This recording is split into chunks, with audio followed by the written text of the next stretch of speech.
mengerjakan sejarah, sebab saya takut anak-anak kita itu nanti keparmen obor kehilangan sejarah. Saya takutnya kita orang Banten tapi tidak tahu sejarah Maulana Hasanuddin Banten. Tahunya ziarah makamnya saja karomah barokah, karomah barokah.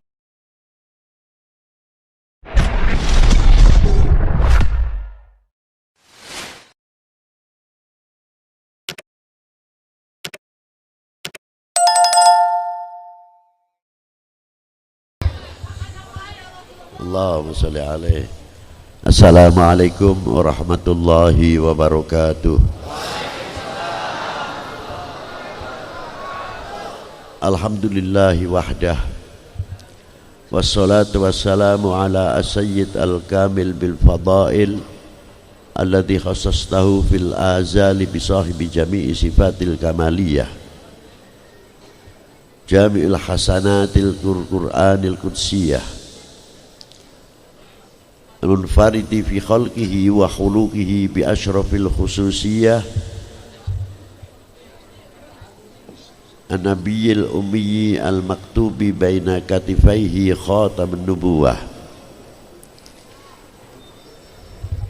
al-habibil alil qadril adimil jahi wa lam yakhluqil khallaq wa khalqan mithlah la qablahu wa la ba'dahu afdal minhu wa akram manzilatahu 'inda hadrati sultanil mamlakatil ahadiyah,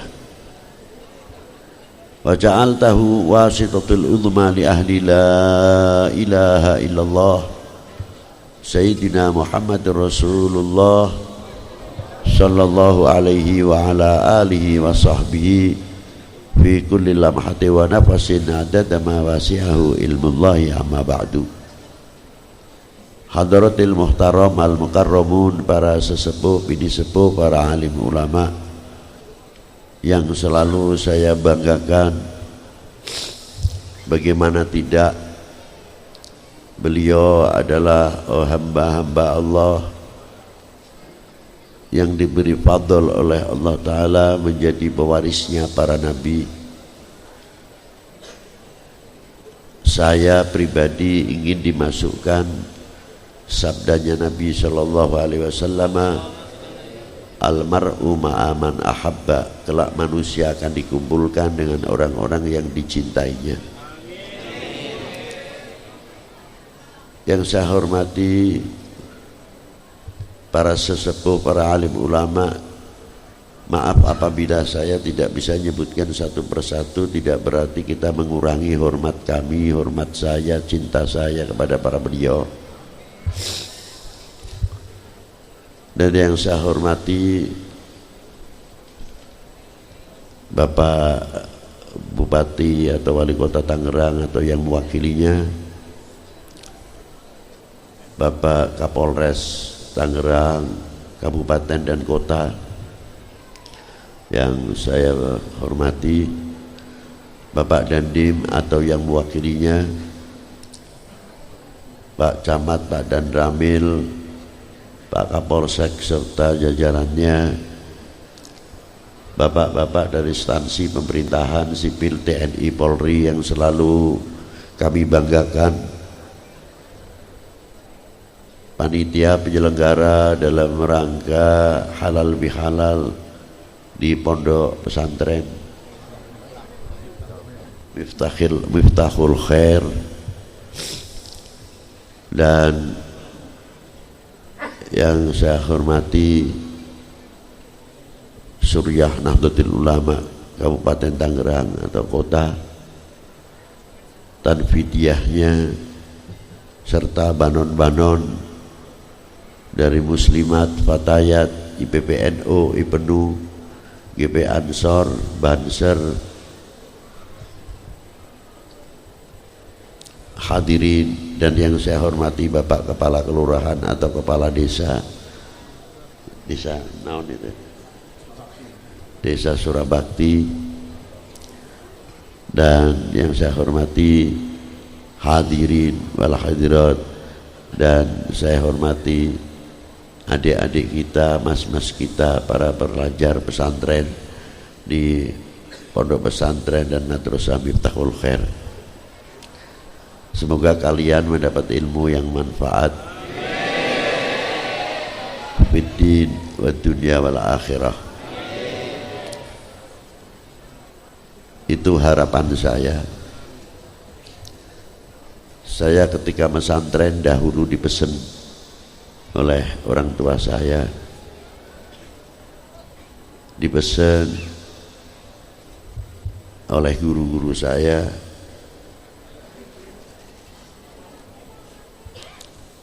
jadilah orang yang mempunyai ilmu yang manfaat, bukan orang yang alim. Pesan yang ditegaskan adalah ilmu yang manfaat.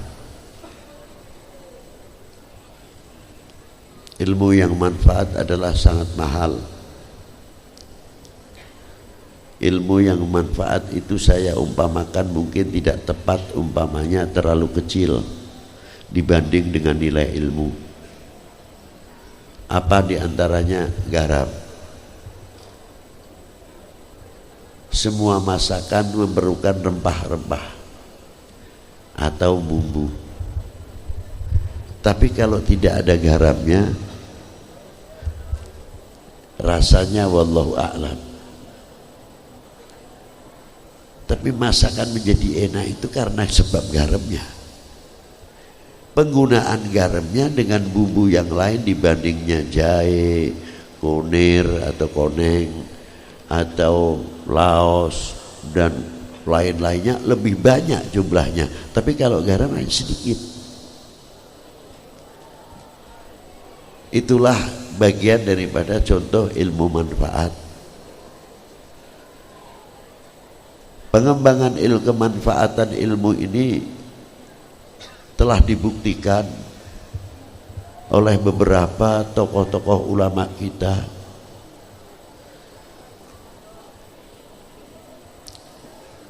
Seperti sebelum Wali Sembilan masuk ke Indonesia dan regenerasi penerusnya hingga melahirkan Wali Sembilan,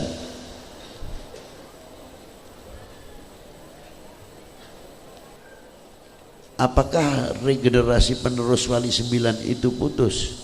Itu masih tanda tanya.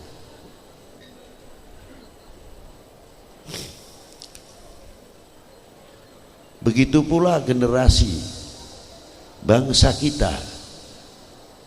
Bangsa kita itu terkenal dalam kategori mempunyai otak yang cerdas, bukan bodoh. Dibuktikan sejarah-sejarah yang cukup luar biasa. Dari mulai Jawa Timur, munculnya Majapahit, munculnya Mataram kuno, Blambangan, Singosari, Daha, sampai Keling Kalingga, sampai Pajajaran, membuktikan bahwa bangsa-bangsa kita, sesepuh kita dahulu, pola pemikirannya sangat maju. Nah, anak-anak kita ini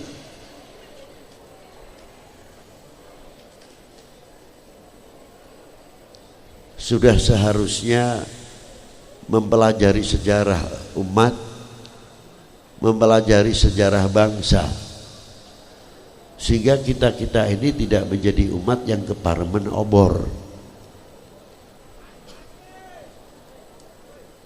Sebab apa umat ini mudah digoyahkan? Sebab apa bangsa ini mudah digoyahkan? Karena keparemen obor.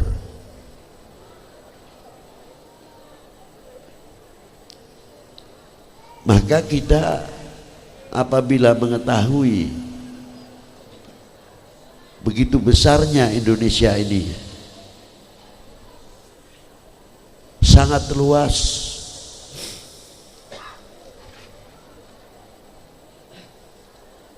perjalanan umpamanya dari Aceh ke Papua itu hampir sama waktunya dari Jakarta ke Jeddah. kalau kita melihat keluasan itu.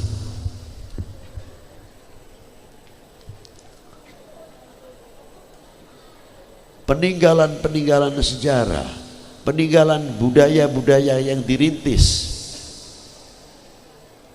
oleh kesepuan-kesepuan kita atau pendahulu,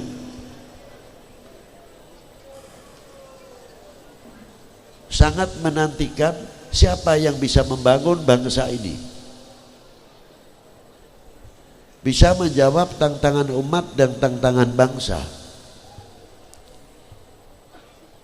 Kalau kita artikan lebih luas dalam halal bihalal ini, setelah kita meraih kebajikan, mampu tidak kita membelanjakan al halal bil halal, halal bi halal, bukan halal bil halal, salah itu, halal bi halal. Mampu tidak kita menjawab tantangan umat dan tantangan bangsa?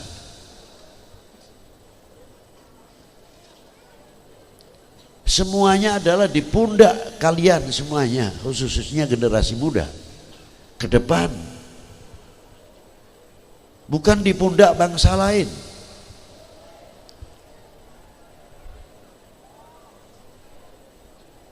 Semua tertumpu harapan ini di pundak kalian ke depan. Indonesia mau maju atau tidak?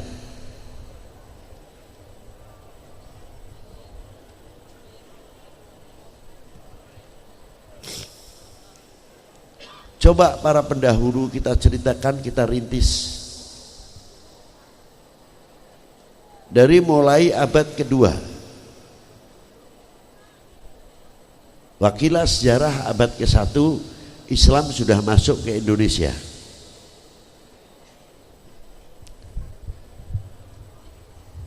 Beliau-beliau sudah cukup memberikan satu suri tauladan, tuntunan untuk kita. Dan para beliau masuk ke Indonesia, maaf, bukan adu karomah, bukan beradu kesaktian, tidak. Tapi beliau telah mempersiapkan manajemen yang begitu rapi. Di antaranya apa? Ahli ekonom, ahli pertanian, ahli perairan, ahli perikanan, ahli cocok tanam, dan lain sebagainya. Tidak cukup dari itu, para beliau juga mempelajari ilmu medis, ilmu kedokteran sesuai di zaman itu.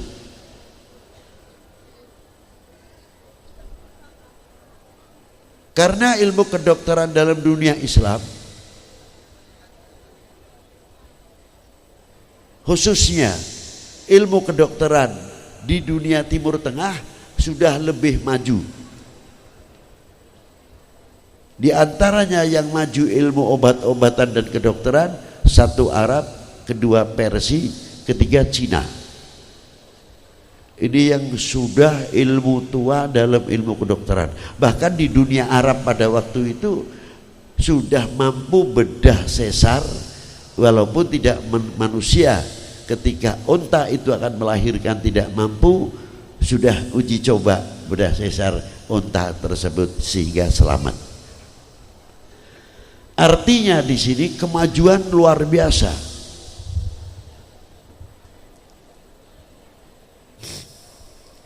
Coba kalau kita lihat 3000 tahun yang lalu sebelum Masehi, dari mulai Yathrib sampai ke timur jauh, artinya disebut negara Cina, tapi di situ disebut timur jauh. Sudah mempunyai 2 jalan sutra, maka jalan tersebut dikenal jalan sutra, yang menghubungkan Yathrib sampai timur jauh.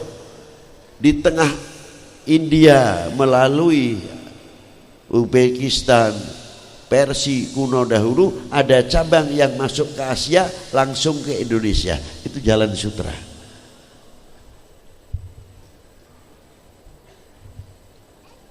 Perkembangan ini luar biasa dalam dunia ekonomi.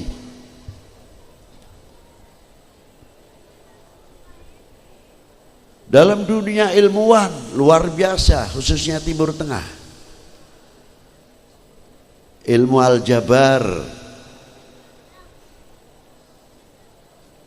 berkembang dengan baik. Ilmu nahunya, sorofnya, mantiknya, bayan, ma'ani sangat luar biasa, sehingga asyu'ara, ahli syair yang luar biasa di Timur Tengah pada waktu itu luar biasa. Mustahil kalau tidak mengerti nahu, tidak mengerti ilmu aruj, mau bahar basit atau bahar tawil, majaz dan sebagainya. Kalau tidak mengetahui ilmu aruj mengetahui, kalau tanpa nahu juga sulit. Disinilah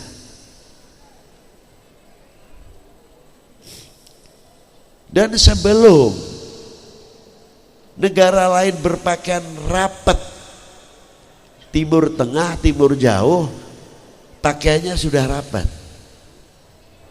sudah rapi.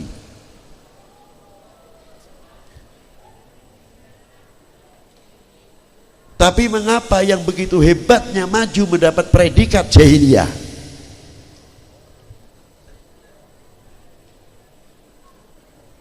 Itu diantaranya.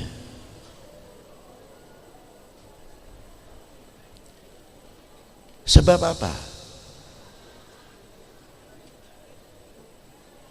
Sedangkan senegara semenanjung Arabia sudah lebih maju setapak dibanding yang ada di Arabia.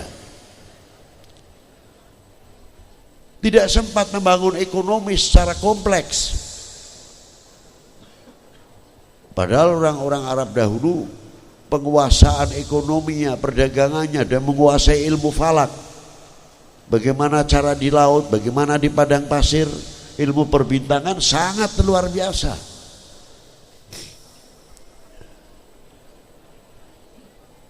Sekali lagi saya ngomong, mengapa mendapat predikat jahiliyah?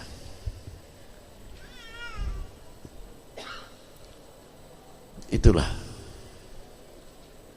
Kalau semenanjung Arabia, Yaman sudah maju, ada peninggalan Putri Belgis, ada peninggalan Abroha dan lain sebagainya, kerajaan-kerajaan.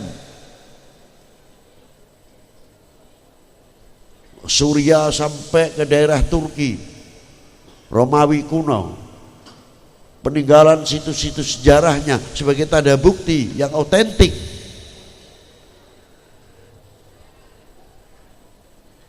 Di Indonesia 1000 tahun yang lalu pun Indonesia sudah mampu membuat satu candi-candi yang luar biasa. Kalau di daerah Mesir punya piramid, di daerah Cina punya tembok panjang, di Indonesia pun tidak ketinggalan, mempunyai Borobudur Prambanan pada waktu itu yang cukup unik, reliefnya yang sangat luar biasa. Ketika kita melihat Prambanan Borobudur begitu batu yang besar-besar, saya terkadang mikir, ini batu yang sekian ton, yang sekian puluh lima, sekian jumlah kintal. Ini cara ngangkatnya pada waktu itu belum ada lift. Yang kedua, menemukan pelekat antar batu dengan batu, walaupun terkena goncangan dari akibat masuk anginnya satu gunung seperti Gunung Merapi, batu terus. Tapi para beliau sudah mengukur, mampu bahwa ini bagaimana tidak terkena goncangan, memilih tanahnya, tekstur tanahnya sudah maju.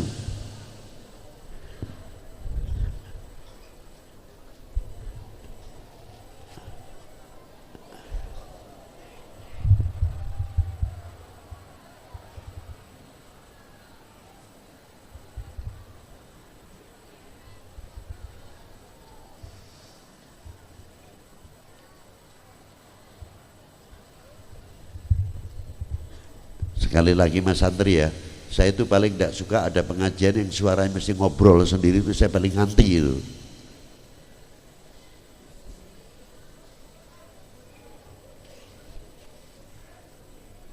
Berarti kalian sudah pandai itu.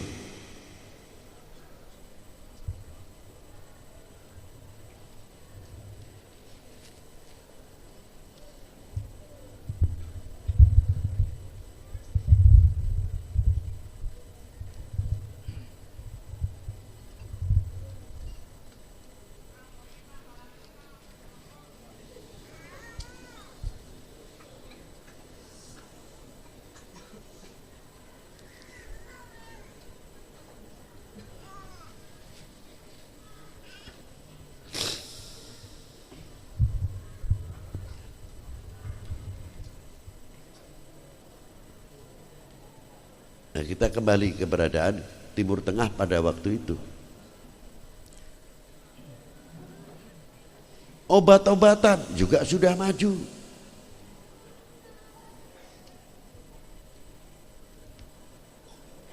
Kembali saya ceritakan, saya lupa tadi masalah Borobudur dan Prambanan. Sampai sekarang menemukan alat pelekat daripada batu ke batu itu masih belum ketemu sekarang. Ada yang pendapatnya kena putih telur, ada yang pendapat lain lagi. Masih sulit dipelajari. Yang lebih unik lagi antar bata merah ketemu bata merah, seperti peninggalan keraton-keraton khususnya Cirebon, Banten, susunan batunya. Padahal pada waktu pertempuran di zaman Ki Ageng Tirtayasa dan sesudahnya, bagaimana perjuangan ulama-ulama kita pada waktu itu melawan Portugis sampai melawan Belanda, penjajah Belanda.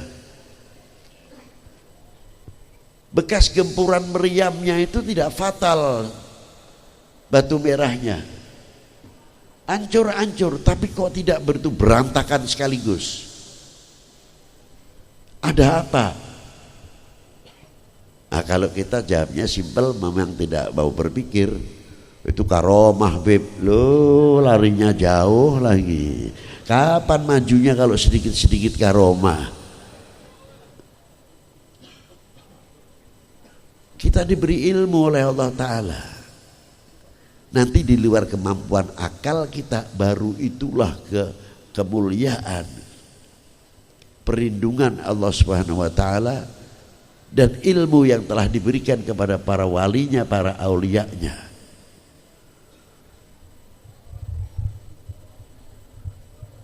Di Masjid Demak, tiangnya yang 8 semua kayu utuh, tapi yang 1 tatal.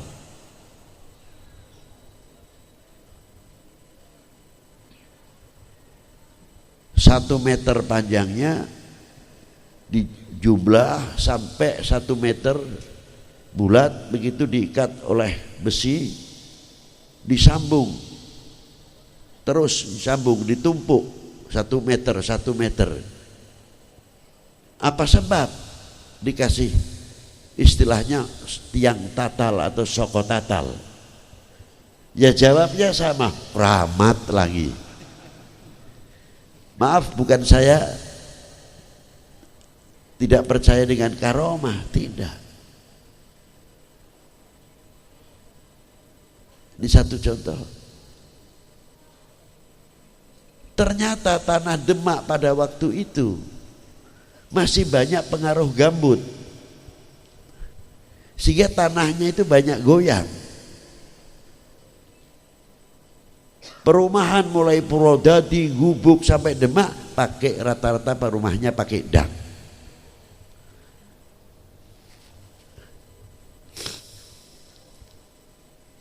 Nah, Kanjeng Sunan Kalijogo membuat satu tiang yang elastis untuk menjaga kegoncangan tiang-tiang yang kokoh tersebut, disangga oleh satu tiang yang sangat bisa mengimbangi. Itu luar biasa. Wali 9 dahulu.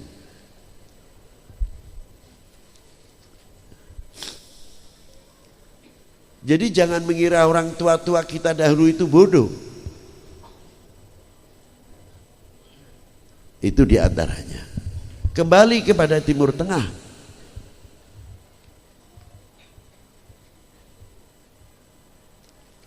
Tidak bisa membuat satu pemerintahan setapak lebih maju atau kulturnya. Karena apa? Di dunia Arab sebagian fanatisme terhadap kelompok per kelompok, atau dikata kalau dengan kata lain bani dan bani. Di sana ini hampir sama seperti di Indonesia. Mungkin sukunya lebih banyak lagi. Kalau di Indonesia sukunya hanya 700. Juga bahasa yang berbeda. Watak yang luar biasa. Terkadang sesama mereka itu bertempur yang tidak ada artinya, hanya gengsi.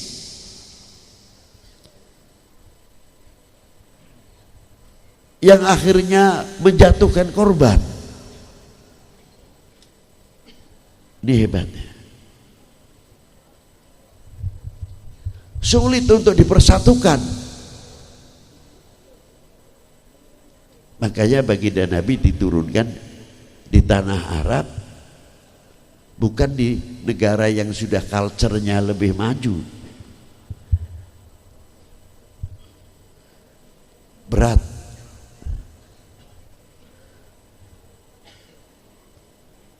Namun beliau mampu mempersatukan pada waktu itu, sehingga mendapat gelar Al-Amin.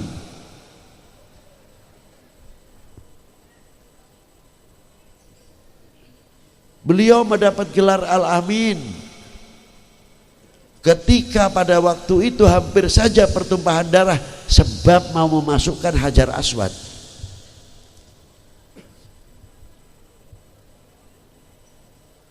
Saya bani ini, saya bani ini, saya bani ini, aula minkum, saya lebih afdol, lebih terhormat dari kalian, harusnya saya dahulu yang memasukkan. Hampir saja. Akhirnya keputusannya apa?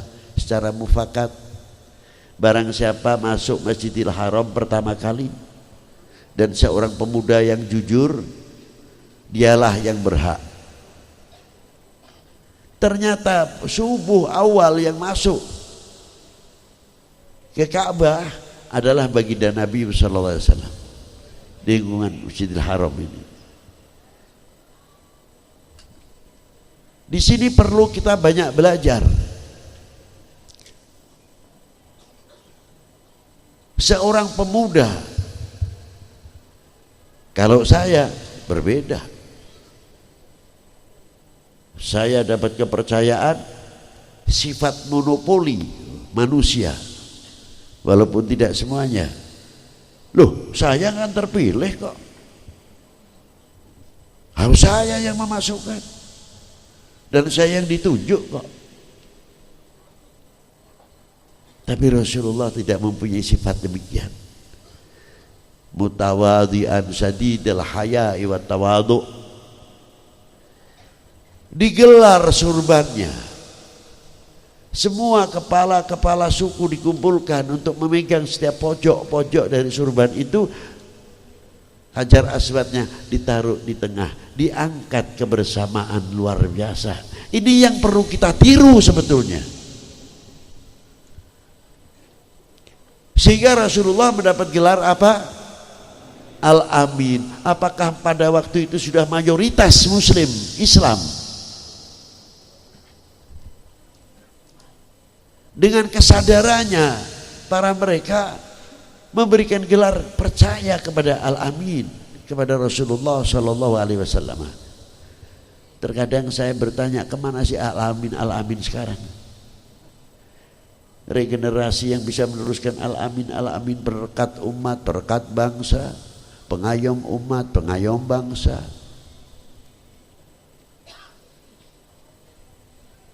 Hampir saja saya kehilangan, kemana itu? Sangat prihatin kalau melihat ini.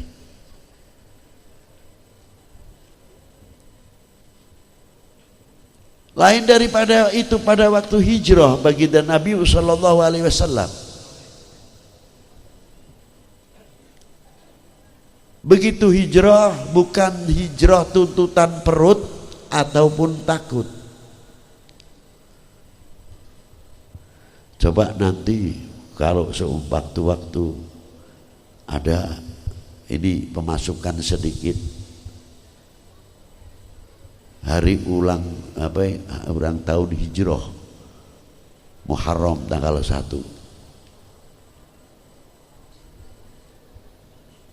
biasanya kan ada pawainya atau lain sebagainya. Coba diganti, bisa enggak? Apa diantaranya? Minta izin sama Pak Gubernur dan minta bibit kelapa atau mangga atau berapa ribu santri gerakan menanam tanah-tanah yang gundul. Kita tanam bersama-sama. Inilah tahun hijrah untuk membangun. Itu kalau bisa begitu top kalian.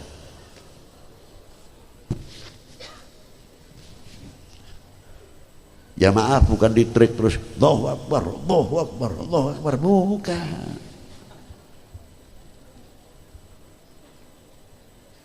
Bikin satu ide yang cemerlang. Inilah jawaban. Hijrah dari kebodohan meraih kepandaian. Hijrah dari kefakiran meraih kekayaan dunia wal ukhra. Rasulullah begitu hijrah yang diutamakan apa? Membangun sarana ibadah, pendidikan, dan membangun dunia ekonomi.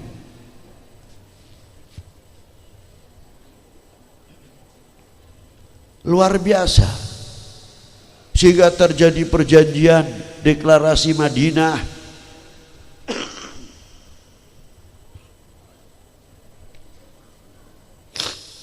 Karena sektor ekonomi. Pada waktu itu orang lain kita utang kepada mereka, tapi setelah hijrah kita bangun ekonomi, mereka menghutang kepada kita.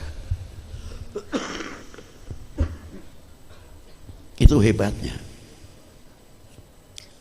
Maka kita jawab dengan hijrah. Kita mengucapkan takbir, Allahu Akbar, bangun supermarket. Allahu Akbar, bangun sekolahan yang modern. Allahu Akbar, bangun sekolahan-sekolahan yang memajukan bangsa ini, umat ini. Mendirikan fakultas perguruan tinggi, kedokteran, ahli pertanian, ahli ekonom, ahli IT, ahli elektro, dan lain sebagainya.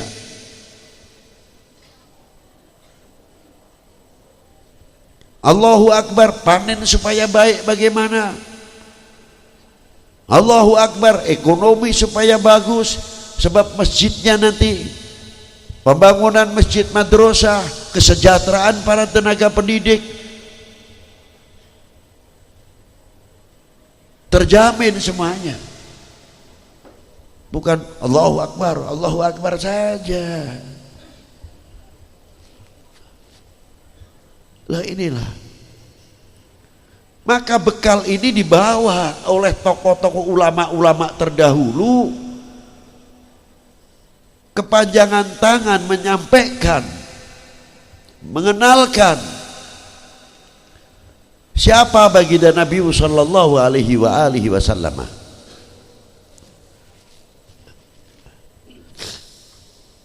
Lah itu.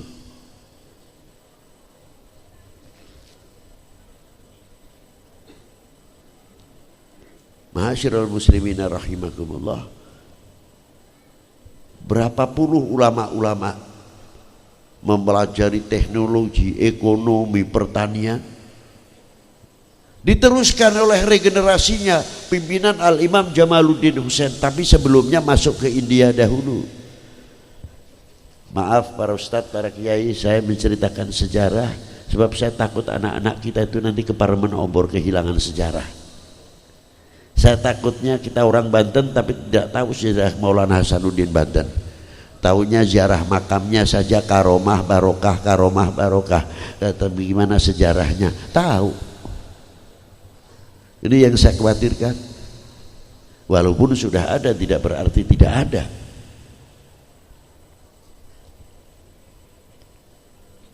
Dan bagaimana aulia-aulia sebelum itu, sebelum Maulana Hasanuddin Banten di Banten?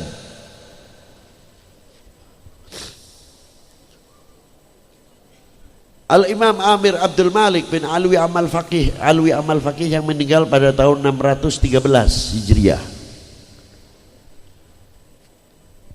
Putranya yang namanya Amir Abdul Malik pergi ke India. Wakilah putranya Abdullah Udmat Khan.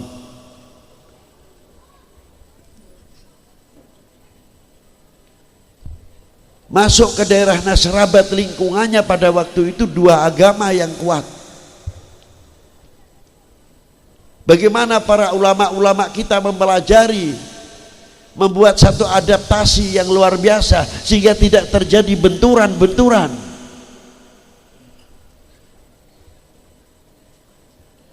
Membekali beberapa anak-anak cucunya, di antaranya Syed Ahmad Shah Jalal bin Abdullah Udmat Khan, yang pertama kali masuk ke daerah Kampuchia, Vietnam, kalau sekarang di daerah Vietnam sekarang, di daerah Champa, yang satu di daerah Annam. Dua kota ini mempunyai kerajaan yang kuat, tapi tidak ada yang akur, padahal satu agama. Bertempur, menang kalah, menang kalah. Datanglah Al-Imam Ahmad Shah Jalal, single fighter kalau sekarang, sendirian.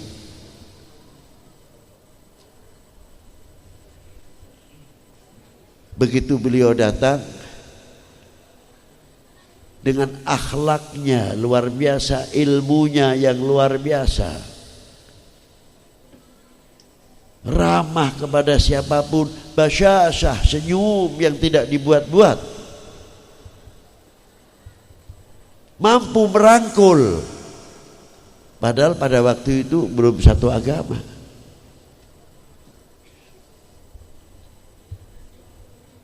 Islam di sana masih mungkin 1% tak tidak. Karena melihat akhlaknya yang luar biasa, tutur katanya bisa diterima, akhirnya Annam, kerajaan Annam dan Kamboja, yang satu lagi Champa, menyerahkan kerajaannya kepada Syed Ahmad Shah Jalal. Isinya apa? Damai yang tadinya bertempur. Dari perkawinannya dengan putri-putri Champa, melahirkan Al-Imam Ahmad, Imam Jamaluddin Husain dan beberapa kakak adiknya.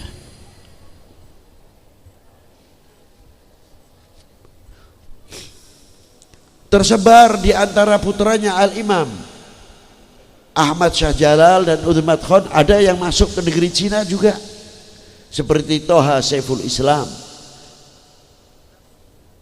Maulana Yunus, cucu persis daripada Abdullah Udmat Khan. Beliau masuk,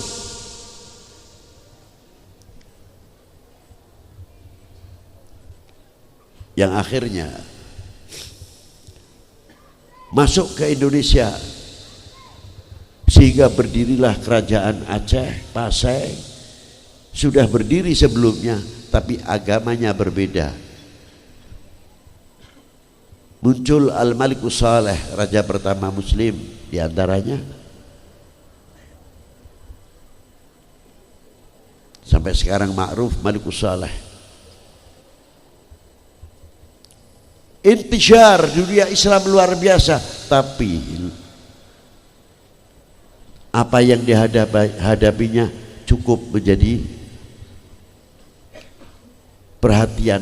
Di antaranya apa? Mulai perkembangan Portugis mulai masuk ke Indonesia, bagaimana menguasai Aceh, Pasai, bagaimana menguasai Perlak, Barus, bagaimana menguasai Tidore, Maluku dan lain sebagainya.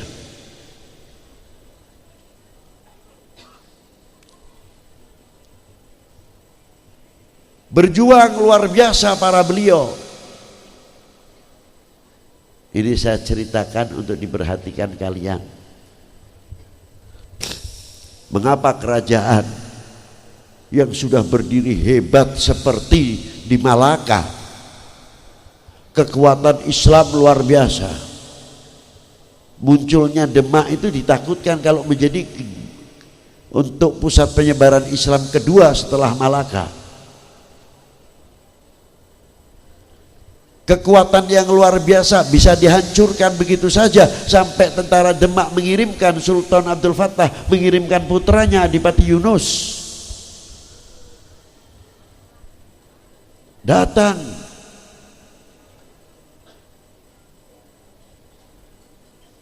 Tapi angin tidak bersahaja, gelombang tidak bersahaja.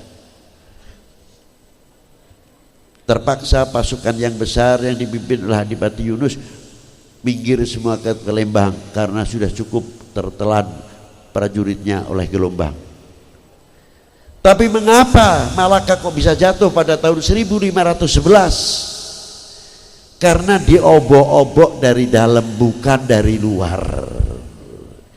Bikin hoax, bikin macam-macam supaya tidak percaya dengan kerajaannya dan sebagainya.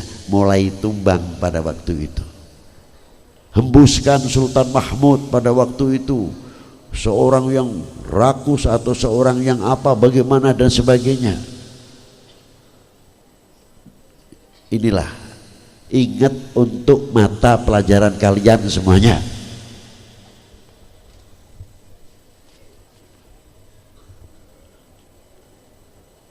Caranya dengan apa? Caranya melenturkan sifat nasionalismenya, merasa handar beni kepada republik atau kerajaan pada waktu itu.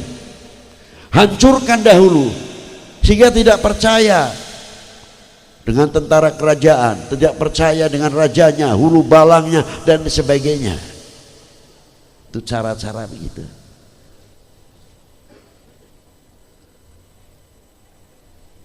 Yang akhirnya ambles. Tapi para aulia ilah tidak putus asa, tetap berjuang dan luar biasa.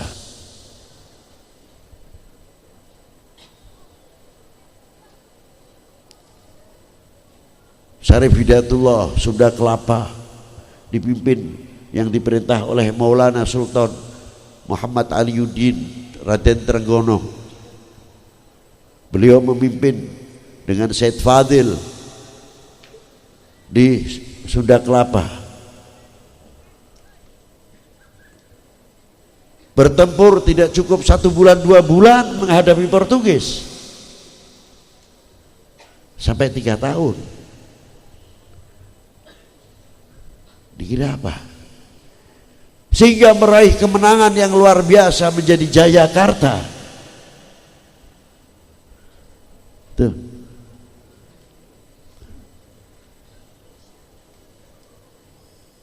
Selesai. Tenang kita, luar biasa. Muncul peristiwa lagi yang tidak diharapkan. Begitu Demak luar biasa kejayaannya.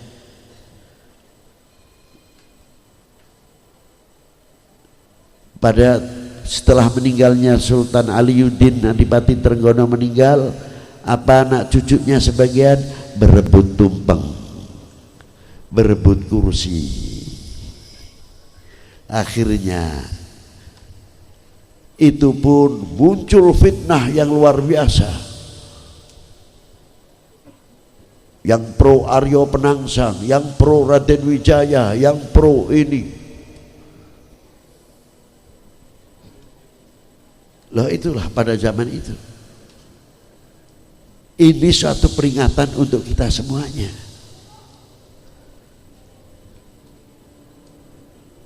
Saya kagum kepada wali-wali dahulu, wali 9 yang mana hidupnya di zaman Majapahit. Kok bisa hidup berdampingan, malah mendapat tanah yang luas luar biasa oleh sebab kerajaan tersebut. di zaman penjajahan bisa hidup bersama. Ulama-ulama kita terdahulu, sehingga berhasil al-Islam berkembang. Coba. Dan bagaimana cara dakwahnya Kanjeng Sunan Kudus.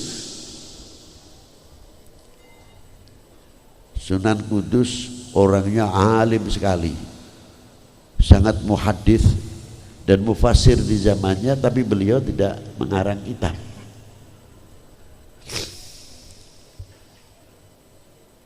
Masuk ke Kudus, mayoritas agamanya Hindu. Nah, Sunan Kudus berpikir jauh. Ya Allah, ini sebentar lagi mendekati bulan hari Dzulhijjah. Dan biasanya kami ini umat Islam mesti korban sapi, kerbau, kambing. Ini yang menjadi pemikiran sapi. Di antara sapi itu ada satu yang menjadi diistimewakan. Ini jangan sampai menyentuh bagaimana caranya. Sebab ini kalau kita lakukan akan terjadi ketersinggungan. Bahwa sapinya dituntun sendiri oleh Kanjeng Sunan Kudus di Melanggar Dalam di Kudus. Beliau pidato. Akhirnya tidak ada yang berani memotong sapi. Bukan Sunan Kudus mengharamkan sapi, demi maslahatil ummah, supaya tidak terjadi perpecahan dan berujung pertumpahan darah.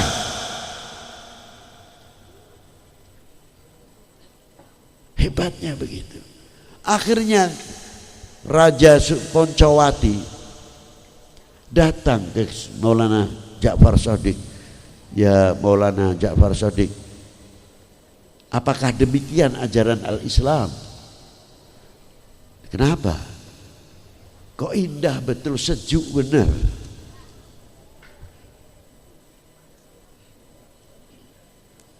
Boleh kami memeluk Islam? Kata Imam Ja'far Shadiq, pintu sangat luas sekali untuk menerima. Dan syahadat di depan beliau, asyhadu an la ilaha illallah wa anna Muhammadar Rasulullah sallallahu alaihi wasallam. Bijaksananya kerajaan itu diberikan kepada Maulana Ja'far Shadiq, diberikan. Sudah monggo kerso. Tapi Maulana Ja'far Shadiq terus tidak mengangkat dirinya duduk di kursi selaku raja. Belas. Justru tempat itu dijadikan masjid sampai sekarang, menjadi Masjid Menara Kudus. Dan Raden Poncowati diangkat menjadi menantu beliau. Itulah bijaksananya Maulana Imam Ja'far Shadiq.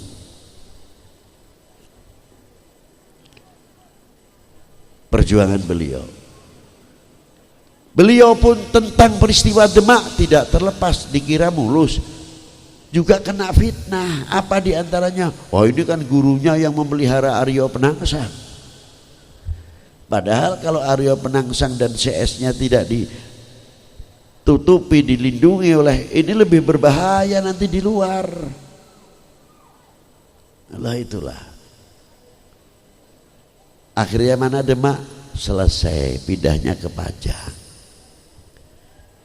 Jadi pengembosan dari dalam inilah, makanya harus waspada. Setelah selesai itu tidak cukup peristiwa itu, menghadapi lagi VOC masuk. Kanjeng Sultan Agung bergerak, beberapa kerajaan dari Banten maupun kerajaan yang lain, bagaimana bisa mengusir penjajah. Walaupun gagal, tapi semangat tidak pernah putus membangun kesemangatan dalam berjuang ulama-ulama kita pada waktu itu. Lahirlah tokoh-tokoh pejuang kita, dari tokoh ulama, tokoh habaib yang ikut berjuang sampai dibuang oleh Belanda. tidak pernah putus semangat di dalam berjuang, terus sampai kepada lahirlah Pak Soekarno, Jenderal Sudirman, dan tokoh-tokoh pada waktu itu.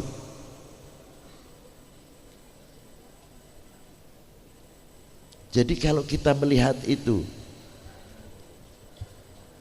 cukup lama kita di Nasrul Islam, dan tidak semudah kita Nasrul Islam, gelar Islam,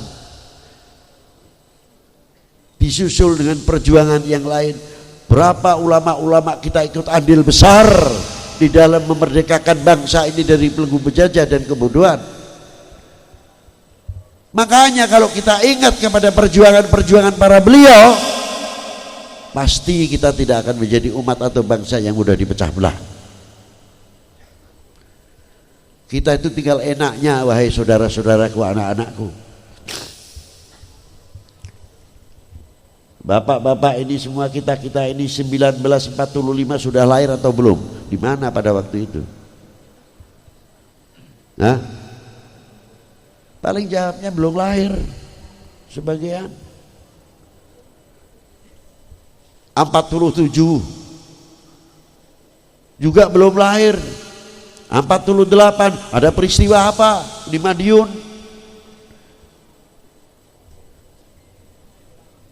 49 sampai 65 sebagian dilahirkan masih kecil.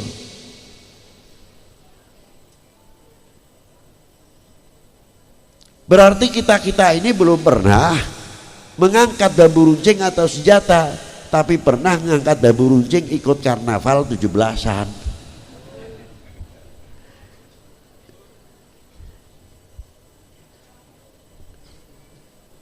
Tapi bagaimana rasanya pada waktu itu, beratnya menegakkan merah putih. Karena merah putih di Indonesia berkibar kembali, bukan hadiah kemerdekaan Indonesia, tapi berdarah. Dan cukup bukan satu orang aja, ratusan ulama-ulama, ribuan menjadi syuhada dan bangsa ini. Nah, apabila kita melihat sangsaka merah putih, kita tafakur kepada pendiri-pendiri bangsa ini dan tokoh-tokoh umat Islam yang sangat mensyiarkan ikut adil besar.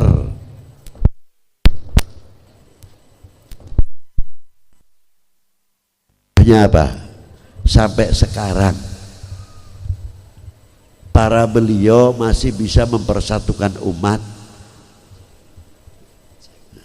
masih bisa berdakwah dalam kuburnya.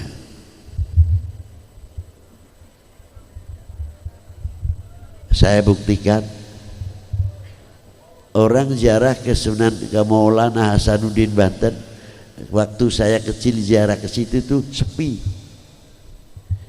Orang jualan itu sedikit. Sekarang ramai. Orang yang datang ke Maulana Hasanuddin, salamullah ya sadah minar rahman yaghsyakum.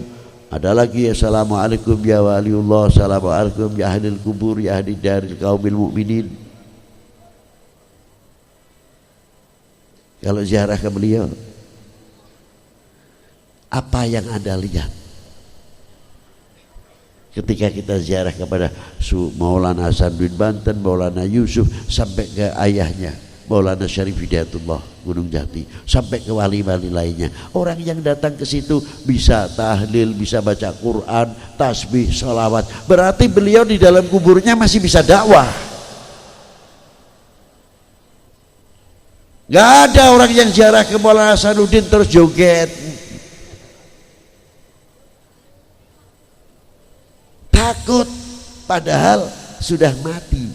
Yang kita lihat nisan yang diikat oleh kain putih atau kuning, dikelambui sebagai hormat kita. Tapi kita bisa adab, bisa akhlak, wibawa sekali, padahal sudah dibakar. Coba itu. Dan beliau masih mampu membuat ekonomi kerakyatan, lingkungannya subur, lingkungannya makmur. Jual itu, jual ini, dari kopiah putih, tasbih, gamis dan lain sebagainya, makanan kecil, buah-buahan dan sebagainya. Menunggu siapa? Tamunya orang mati, tapi bukan sembarang orang mati. Mau disadari atau tidak, mau diakui atau tidak.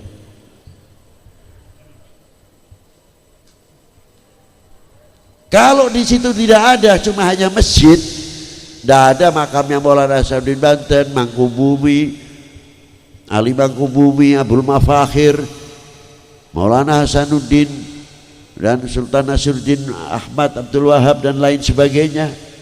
Mana mungkin didatangin orang? Yang dekat masjid saja terkadang sholat berjamaah aras-arasan. Nah itu. Sampai sekarang masjidnya makmur. Berkah siapa? Ada seorang waliullah yang dimakamkan di situ. Jadi yang jualan ikut orang mati, yang mendatangi orang mati, jorok kuncinya pun jorok kunci orang mati. Tapi kok subur bisa makmur, begitu hebatnya. Ke Maulana Syarif Hidayatullah, separuh muslim, separuh non muslim. Yang non muslim dengan segala keyakinannya masing-masing diberi hak. Coba, ada ya lilinnya panjang, ada yang pendek, ada yang besar, kecil, macam-macam lakunya. Ada yang berdatang terus begini, ada yang terus begini dan lain sebagainya. Separuh lagi punya kita muslim, rombongan-perombongan dari mana-mana, satu bis, dua bis, yang tidak pakai kendaraan, pakai kendaraan kecil secara keluarga. Gaya tahlilnya tidak ada yang sama, dari yang pelan sampai yang ngebut. La ilaha illallah, la ilaha illallah. Yang kelompok lain illallah, la ilaha illallah. Yang satu lagi kelompok berat, la ilaha illallah, la ilaha illallah. Belakang sudah rombongan lain, illallah, la ilaha illallah, la ilaha illallah. Belakang lagi, illallah, la illallah, la illallah. Anehnya nggak ada yang ribut, itu tidak ada. Yang saling menyalahkan tidak ada. Kamu kan tahlil yang benar tuh, suaranya berat betul sih. Illallah, la illallah, la illallah. Berat, saya punya dada nih. Tiru kita, la ilaha illallah, la ilaha illallah. Tadi yang tahlilnya merasa berat, katanya ngomongnya apa? Lu saya mantapnya demikian kok. Yang belakang ngebut, illallah, la ilaha illallah, la ilaha illallah. Ini lagi ngebut, yang ngebut jawabnya apa? Lu kalau nggak ngebut saya nggak dapat banyak.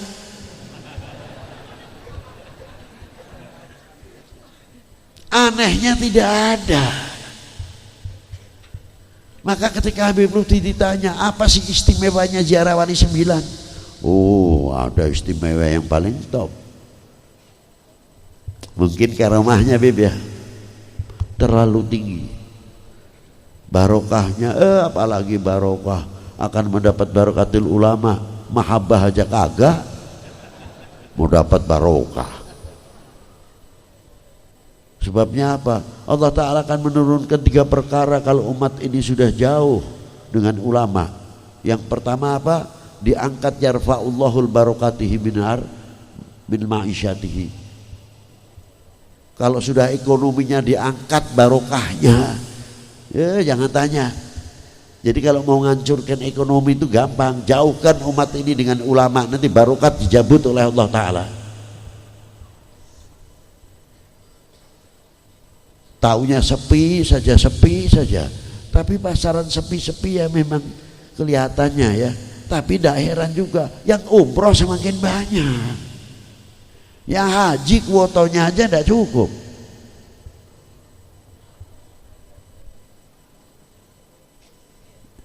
Ini barokah apa sebabnya? Barokah mahabbatil ulama. Itu satu. Itu diantaranya kita ke ulama. Jadi di mana istimewanya ziarah Wali Sembilan? Saya dapat ulih-ulih cuma satu kalimat, satu kalimat. Malu. Loh kok malu, Beb? Iya. Saya yang hidup ingin membuat ekonomi kerakyatan, gak becus, gak mampu. Bikin toko serba mall. Bagaimana masjid ini punya mall, bagaimana masjid ini punya toko serba ada, bagaimana masjid yang satu punya Alfamaret, yang satu punya ini, yang satu punya ini. Kesejahteraan dalam masjid begini terus mengalir. Tetangga lingkungan masjid karena ekonominya bagus, masjid punya ambulan, masjid bisa membiayai mahasiswa yang tidak sampai sekolahnya karena kena DO faktor masalah keuangan. Anak pesantren yang cerdas hafidhul Quran, masjid bisa membiayai dan lain sebagainya. Mestinya kita berpikir jauh.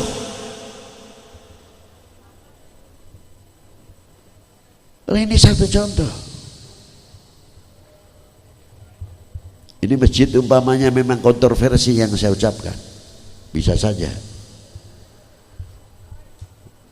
Bib, masjidnya ya kok tidak ada keropak jariah, enggak.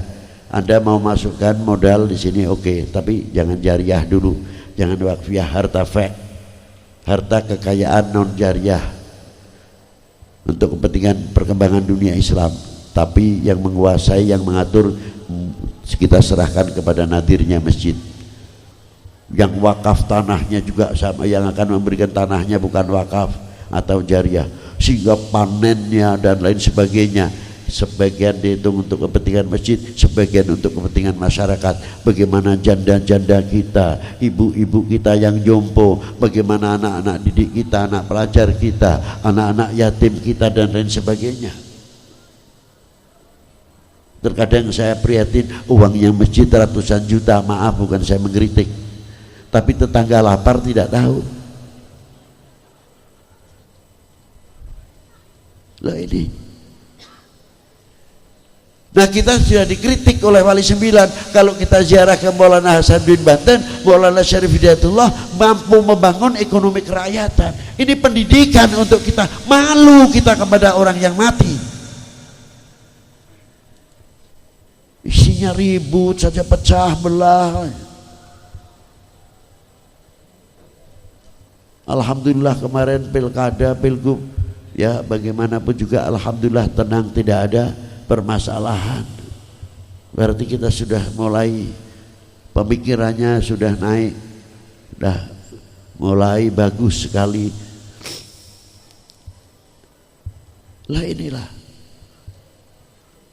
Maka dari itu saya ingat, saya bawakan buah itu semuanya itu saya hanya mengambil dari satu ayat sebenarnya.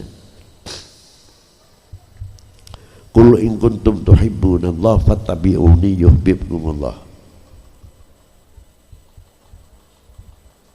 Katakanlah kekasihku kepada umatmu, jikalau engkau sekalian semuanya mencintaiku, Allah Ta'ala memberikan mandat, in kuntum tuhibbunallah, maksudnya Allah. Ada apa in kuntum tuhibbunallahnya ini yang bisa mencapai ke sana, yang bisa mengajak kita? Dan siapa orang yang dipercaya kalau orang itu tidak pecinta Allah Subhanahu wa taala luar biasa? Jadi ayat ini juga untuk menunjukkan kebesaran baginda Nabi sallallahu alaihi wasallam. Rasulullah diperintah oleh Allah Ta'ala untuk mengucapkan apa? Fattabi'uni, ikutilah aku. Tidak sekali-kali Allah Ta'ala memerintahkan kepada Rasulullah untuk mengucapkan fattabi'uni, ikutilah aku, karena menunjukkan ayat ini orang paling dipercaya, orang yang paling cinta, dan orang yang paling dicintai oleh Allah Subhanahu wa Ta'ala. Ini ayat.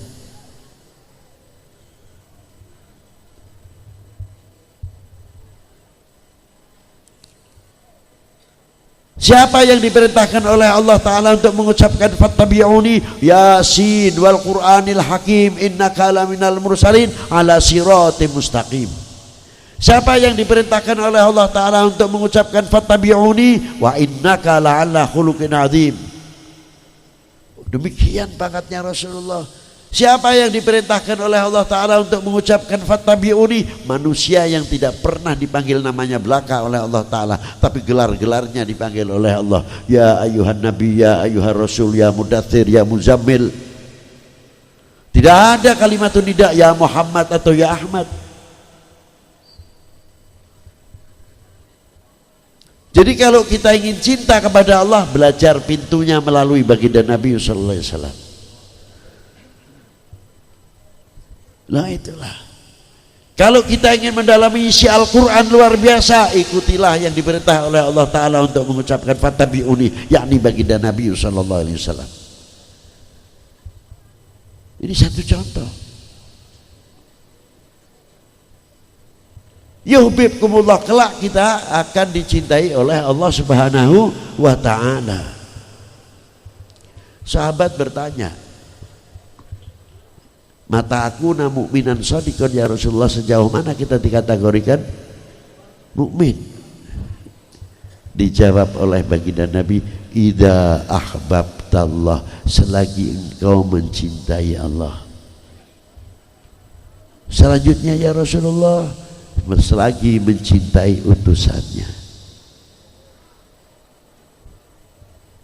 Baru Rasulullah meneruskan sunnahnya, torikotnya. Mengapa mahabbah diutamakan dahulu?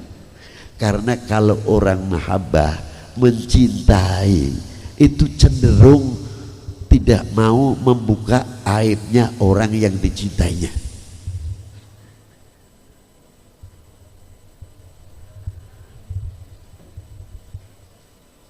Umpamanya kami ini, kami mencintai republik ini, kami mencintai bangsa ini.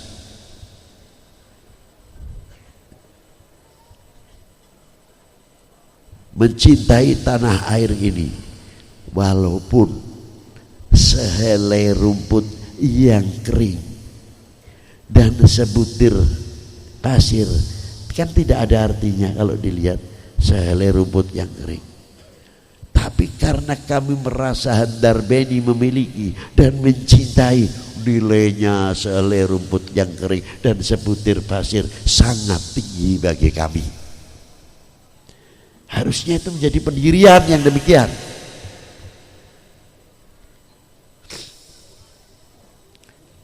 Kalau kami sudah mencintai betul kepada bangsa ini, lebih-lebih kepada umat, pada baginda Nabi sallallahu alaihi wasallam, kita tidak mau membuka aibnya saudara sebangsa setanah air, sehingga mengurangi kepercayaan kepada kita sendiri. Bukan berarti kita selalu menutupi kejelekan, tidak.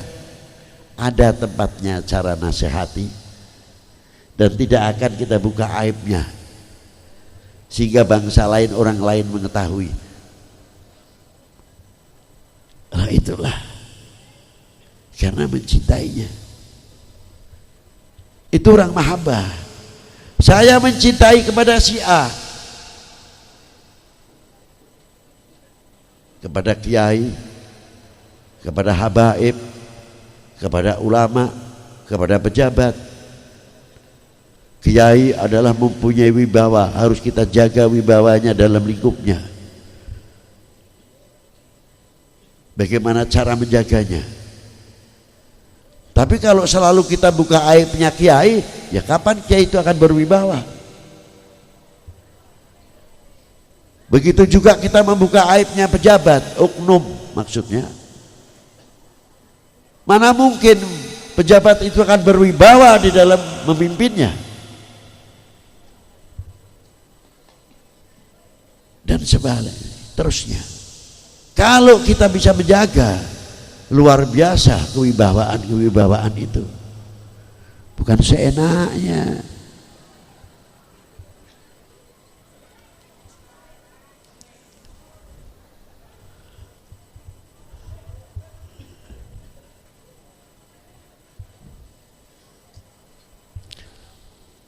Inilah ma'asyiral muslimin rahimakumullah. Tapi kalau kita mencintai juga aib, cacat yang kita cintai, entah itu kakinya, entah itu tangannya, kita melihat senang terus karena kita mahabbah. Secantik apa, seganteng apapun, kalau kita sudah dasarnya tidak suka, ya ada saja yang kita cari kelemahannya. Itu cantik tapi sayang. Kenapa sayangnya? Membeli itu apa bibirnya, aduh, membuat tidak malah mencacat. Lah inilah. Tapi kalau mencintainya lain di sini. Makanya pentingnya mahabbah adalah di sini kekuatannya. Dan di tengah-tengah itu Rasulullah bersabda apa? Wal yatawaffatun nas fil iman ala qadri tafawutihim fi mahabbati. Kadar bobot iman seseorang adalah tergantung kecintaannya kepada aku. Kalau cintanya sama Rasulullah luar biasa, imannya akan semakin membumbung tinggi, kuat. Apa alamatnya mencintai kepada Rasulullah? Cinta para cucunya ahli bait Nabi sallallahu alaihi wasallam. Yang kedua, mencintai para ulamanya, para aulianya. Mencintai orang-orang yang dicintai oleh baginda Nabi sallallahu alaihi wasallam. Dan menjaga akidah dari mulai baginda Nabi sallallahu alaihi wasallam turun temurun. Alhamdulillah di Indonesia telah dibikinkan wadah oleh Mbah Hasyim Asy'ari disebut Nahdlatul Ulama. Untuk apa? Menyelamatkan akidah ahli sunnah. Wajib hukumnya menjaga akidah ahli sunnah wal. Loh, jangan ikut-ikutan tuh yang suka ngomong udah usah NU-NU-nan, yang penting ahli sunnah wal jamaah. Enak bener ngomong. Itu maklarnya siapa sih, nggak tahu. Lah itu kita perkuat itu. Di antaranya bukti kita mahabbah kepada baginda Nabi sallallahu alaihi wasallam. Tapi ma'asyiral muslimin rahimakumullah, hadis ini bisa dipelintir oleh oknum-oknum membalikkan makna. Oh, kalau begitu kadar bobot iman seseorang adalah tergantung cintanya kepada nabinya, kepada tokoh agamanya, berarti kepada tokoh ini. Jadi kalau mau menghancurkan Islam khususnya umat beragama pada umumnya, jauhkan ulama umat ini kepada ulamanya, pada ulama dan tokoh-tokohnya. Baru umat beragama umumnya khususnya umat Islam baru bisa dipecah belah.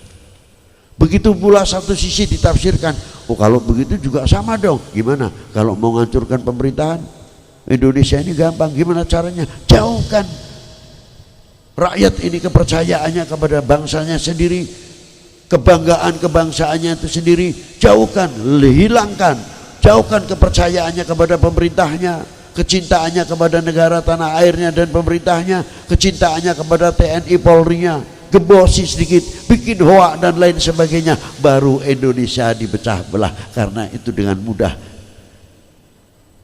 apabila panjenengan ini selaku anak bangsa, regenerasi penerus sudah mengetahui hal yang demikian, rapatkan jajaran kita, jangan sampai memberikan seujung rambut pun celah oleh oknum kepada oknum-oknum manusia yang akan memecah belah republik ini. Setuju? NU kira-kiranya kalau ada orang yang mau ngancurin NKRI berani ke depan tidak? Jawab yang tegas. Nah harusnya begitu kan. Loh, NU ini dhisik udah khawatir. Wah ini kan sudah begini nantinya. Itu yang luar biasa. Jangan sekali lagi memberikan kesempatan atau celah kepada oknum-oknum manusia. Dari itu ma'asyiral muslimin rahimakumullah, dengan bekal kita kemarin Ramadan, bagaimana menahan lapar, bagaimana menahan dahaga, bagaimana ketika kita nuruti nafsu kita dan lain sebagainya. Ayo, hasilnya apa kita aplikasikan, kita sosialisasikan. Ini loh, alhamdulillah kita tidak menuruti nafsu kita. Kita gimana bekal dari Ramadan itu untuk halal bihalal. Pulang dari Ramadan kayak orang pulang haji, bagaimana caranya? Maka kalau orang pulang haji mendapatkan haji mabrur. Nah, kemabruran dalam Ramadan ini apa? Buktikan sebagai tanda syukur kita kepada Allah Subhanahu wa ta'ala. Demikianlah yang bisa saya sampaikan, kurang lebihnya bila wal afu minkum. Wassalamualaikum warahmatullahi wabarakatuh.